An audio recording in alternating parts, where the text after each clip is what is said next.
Hey guys, in this video we're going to talk a little bit about portraits. So I'm Daniel Norton, I'm a photographer here in New York. I make videos like this about philosophy and technique, and if that's the kind of thing that interests you, go ahead and subscribe.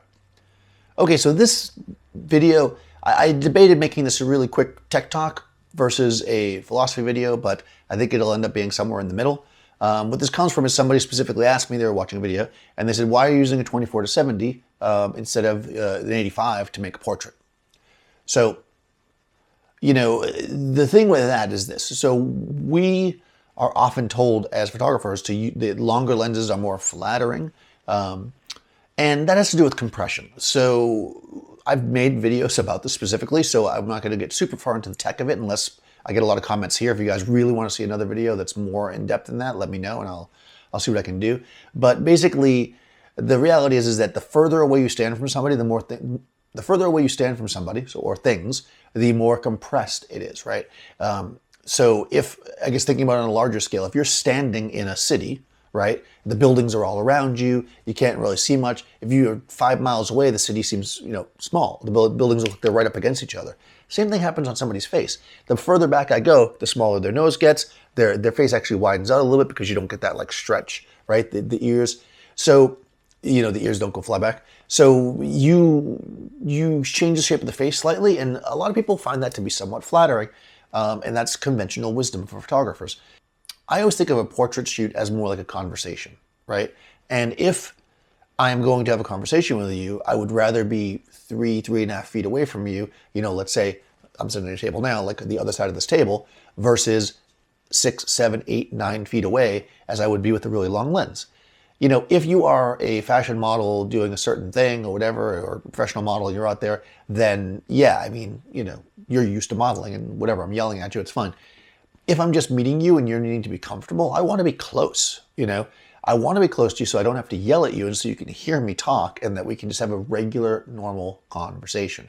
And I can't do that if I'm far away, which means that just by the nature of it, in order to get the amount of you in the shot that I want, I'm going to need to use a slightly wider lens. I tend to shoot, the first lens I go for when I'm making most kind of average portraits is I generally go for around a 50mm lens. I do a lot of the demos with a 24-70 because I'm trying to show you guys different stuff and it's just easier to use that one stretchy lens. But yeah, the reality is that, like on my Leica for instance, I shoot just the 50 all the time. Like I like a 50, it lets me get close enough to you if I'm making like a head and shoulder portrait so we can have a normal conversation. And it's not so wide that it causes distortion because I'm like super close to you, right? Like I would be with this lens. And I can also, but it is wide enough that I don't have to back up too far to get your whole body in there. So I'm not, screaming at you if I'm doing a full length shot. So to me, that's the main reason, right? So there's a lot of reasons why we choose to use equipment. So I think that's often a thing, right? So some people are going to say, use a long lens because the long lens is going to help compress, which again, is not exactly what happens. It's because you're standing further away, but you'll refer to those other videos. Long lens is going to help you compress. Okay, fine. So I have somebody with their nose look smaller or whatever, but now I have to yell at them. To me, that's not a good trade-off, right? The other thing is, the closer you are to somebody, it adds intimacy even with the lens. Like, if you look at movies, right, oftentimes movie close-ups are done with relatively wide lenses. They're up close, and they get that kind of effect because they want you to feel like you're talking to the person. And when you're talking to somebody, and if I'm talking to you, we're having a conversation and I can only see this much of you, that means that I'm pretty darn close to you, right? And if that's the case, it feels more real, like a conversation when I'm that close, right? So for me, I like that vibe. I like that feel. I think it makes the person more comfortable a lot of times because you're right there with them. When I was a photo assistant, I worked for a lot of photographers that did like magazine work. And a lot of times when they were shooting like real people, as they would say, they would often do this technique where they would just kind of pre-focus their camera and have it in their hand, and they would just be talking to the person. And then as the person got more comfortable, they'd literally just raise the camera up and shoot and just continue the conversation just like they were talking. So it wasn't like, oh yeah, okay, I'm gonna go back and shoot you now. It was like they literally were right there. So they picked up the lens and just started shooting because that's where they were. So they were by nature using slightly wider lenses because they needed to, right? So that technique is just something that I've adopted as well. Like I like to be close to people when I'm photographing them. Are there downsides to it? There are a little bit. Sometimes if you're trying to do certain types of lighting, you can't get in close enough, right? So it might be awkward for you to get that close with it. And, there's probably times where people don't want you to be that close to them. Like if you're shooting, let's say, I don't know, somebody who you're not actually going to make a connection with. Let's say you're doing senior portraits, and you're at a school. You want to have your distance so that you can, people are coming in and out. They're not going to trip over stuff. That's just how you would do it. It really depends on your subject, So like anything, I think you've already seen me say this a lot. It all just depends. It really depends on what you're trying to do. So, but if I'm going to be a go-to and somebody's like, hey, Daniel, what's your go-to lens for portraits? I'm going to say 50. Now, I have a beautiful, and I use it often, this beautiful Canon 85mm 1.2 lens. It is a beautiful lens. It is a lens I use for very specific things. I use it for actors' headshots, for instance. I use it for, certain model beauty shots. Although oftentimes if I'm shooting a beauty shot, I might even go longer. Because again, I want that compression and that certain thing. But again, I'm shooting a model at that point, and also it gives the space because I'm shooting beauty. Sometimes there's makeup and hair coming in, so I don't want to be right up on top of the person. Right? I'm thinking logistically plus how it affects the person. So everything kind of affects how you're shooting. Now, I've seen people that love shooting with like a 35. Like they come in and they do this these wide angle-y kind of things. I think it's fine. I like that look. I think it's got a cool look. Like I have my Fuji 100, which is like a 35 equivalent. That's fun for some shots. It wouldn't be my primary focal length. I feel like that's a little bit wide for me. So everybody's got their own, vibe to where they feel comfortable shooting. And I think that comes down to, number one, how you work as a portrait photographer. In other words, are you having a conversation? Are you more like posing them? Are you, like how are you working? And number two is how much distortion or compression, lack of compression, however you want to look at it, you're okay with. So yeah, I think a 50 is like a good place. And there's also that a few other things tied in here. Number one, if you think about a lot of portrait photographers that are pretty famous, actually older portrait photographers, because when I was looking at was coming up, they were shooting with Hasselblads, which oftentimes you're shooting with either an 80 or the 120 was really popular. And the 80 is kind of a slightly wide. It's not like a 35 or anything, but it's wider than a 50 would be on a. And again, I'm talking field of view here, on a 35mm. And the 120 is around 50, maybe a little bit longer. So it's like they're shooting with those lenses. Yeah, wedding photographers shooting beauty portraits shot with 150s and sometimes even longer lenses. 210, I think, was another popular one. But most like photographers that shot from magazines and stuff, they weren't shooting with super long lenses, because also you walk into somebody's office to do a portrait, especially, you might want to do an environmental portrait or stuff. You're not necessarily using these long lenses. So people just weren't using them that I admired. Rolleiflexes have an 80 on there. And again, an 80 is like a slightly wide normal. So like that's like your standard lens. Used to be when you bought a camera, now they give you that kit zoom or whatever, but they used to give you a 50. So I think that like the idea of using like a normal lens for just like everything is not like unheard of. I think it's actually a pretty common thing. And limiting yourself to that focal length can actually be really powerful, and it will help you understand why you like to use other lenses. I can tell you that I get a lot of comments.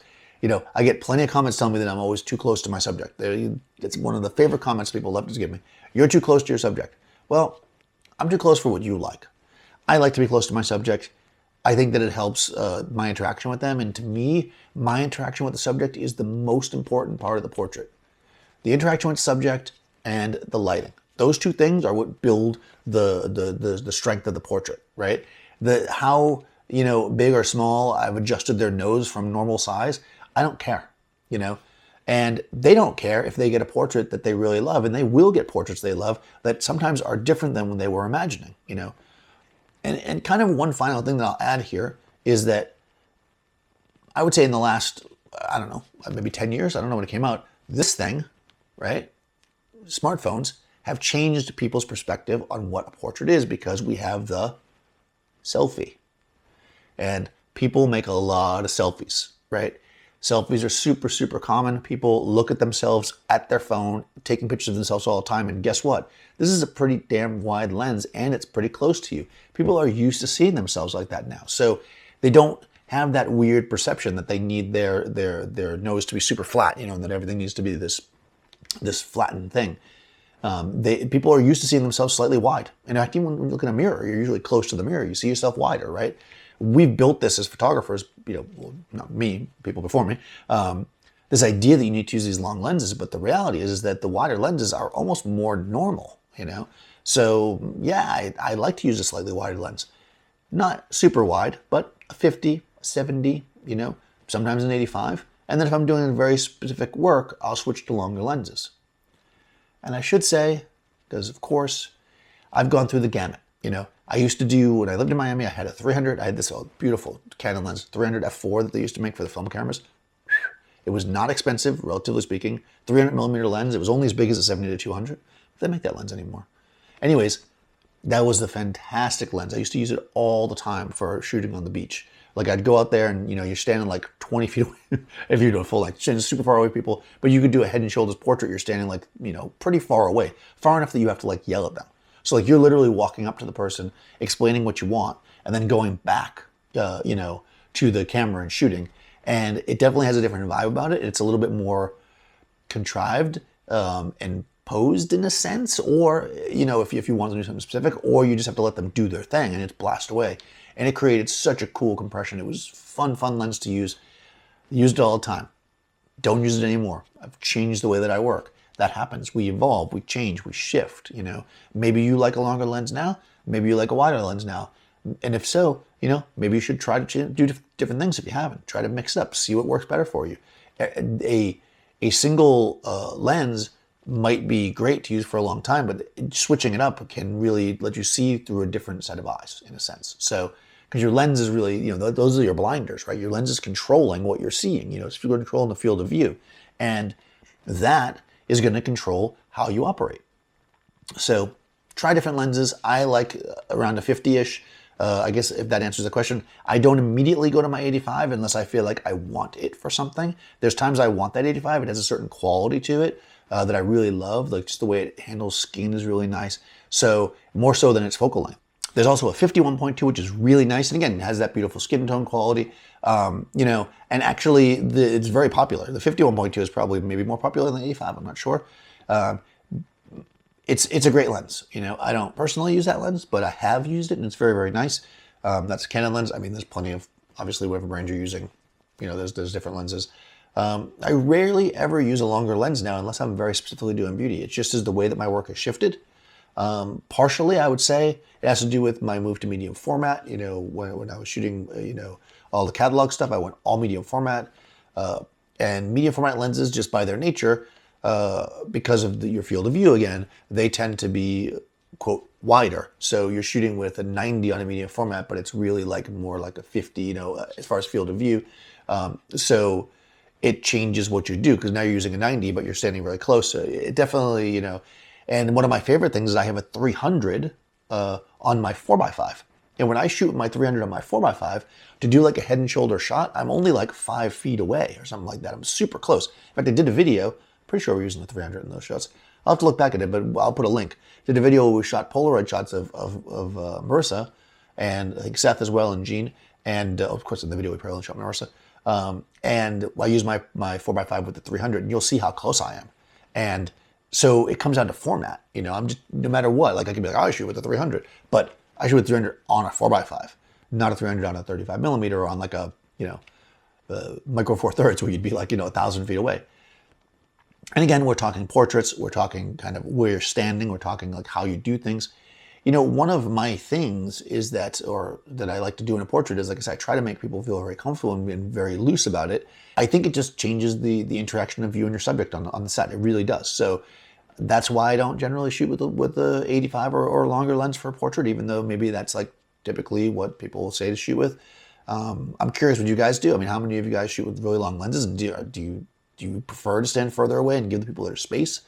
I know that I do things a little differently than a lot of people, but I think that's what makes us all unique, where we all have our own styles and how we operate. I think that being closer to the person gives me that intimacy, and especially when I'm doing portraits, because oftentimes I'm by myself and I'm doing that. Again, if I'm doing a fashion catalog, I have a crew, so I'm standing far away. It doesn't matter. I'm using, I got a crew running in to fix things. If I'm shooting a portrait, I can be super close to somebody. If something needs to be adjusted, I can do it. And a lot of times, in fact, I just did a shoot, obviously I didn't film it, where I was like literally holding a little mirror and, I was photographing with my hand and I was like super close and I was using the mirror to adjust the light that was just kind of kicking up in her eyes.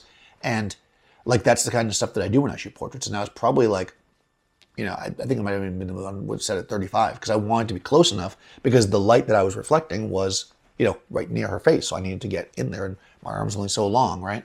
So that's why we get the Brooklyn reflectors in there, So there's lots of different reasons to use lenses. I would say that use the one that you feel comfortable with, but if you have been shooting with a certain focal length, especially if it's a classic focal length, like a long one, try something a little bit wider and getting closer and see how that affects you and your subject. See how that works. How do you interact with them differently? Are you more comfortable getting closer? Do you feel like that actually makes it a little bit more awkward? I mean, I'm not sure. It really depends on the person, I suppose. So hope that helps, guys. If you have not already, please subscribe. Let me know what else you guys want to see in videos like this. I turn your questions that you ask me into videos like this, plus the random thoughts that I have in my head. So let me know, and I'll see you next time.